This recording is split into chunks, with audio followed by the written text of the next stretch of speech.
Sir Handel and Skarloey puffed into the yard buffer to buffer. All the engines whistled and cheered. "Thank goodness you two are back," said Peter Sam. "We've missed you greatly," chimed in Rusty. Sir Handel and Skarloey both smiled as they were eager to hear everything they had missed.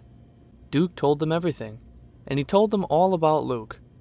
The engines seemed concerned about the new engine. No need to worry, though. The trucks have already taught him a lesson. The engines chuckled as they knew what it was like to be fooled by the trucks. Heavy wind and rain had started and wasn't letting up. The weather made conditions difficult for the engines.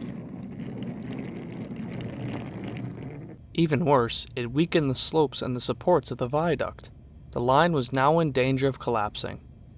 Rheneas was set to take a train from the quarry to the harbor. Peter Sam shunted his trucks into place and Rheneas was ready to go.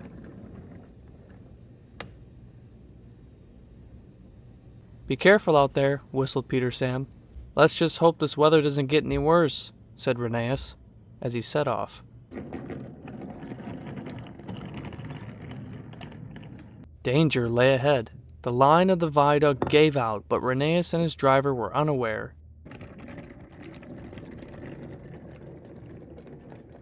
"Cinders and ashes!" cried Rheneas as his driver applied the brakes. Rheneas dangled dangerously over the edge of the viaduct.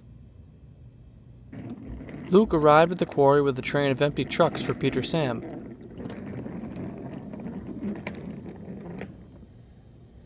Just then, the foreman walked over. "The harbor's concerned where Rheneas' train is. It's best if you follow along his line." Luke much rather have had Peter Sam go, but he was tired of working in the yard and wanted to prove himself to the other engines after his first day. He soon arrived at the viaduct, finding Rheneas dangling over the line. "Be careful, Luke," shouted Rheneas. Luke's driver coupled Luke to the back of the train. Luke pulled as hard as he could, but the rails were slippery. His driver laid sand down along the rails. Finally, Luke pulled Rheneas to safety through the storm. "Well done, Luke, well done," shouted Rheneas. Later that night at the sheds, the other engines whistled and cheered when Luke and Rheneas puffed into the yard. Sir Topham Hatt was there. "Well done, Luke. It was very brave of you to rescue Rheneas through the storm." "Very brave indeed," chimed Skarloey. "Thank you, Luke." Luke smiled for the first time and was happy to be a useful engine on the narrow-gauge railway.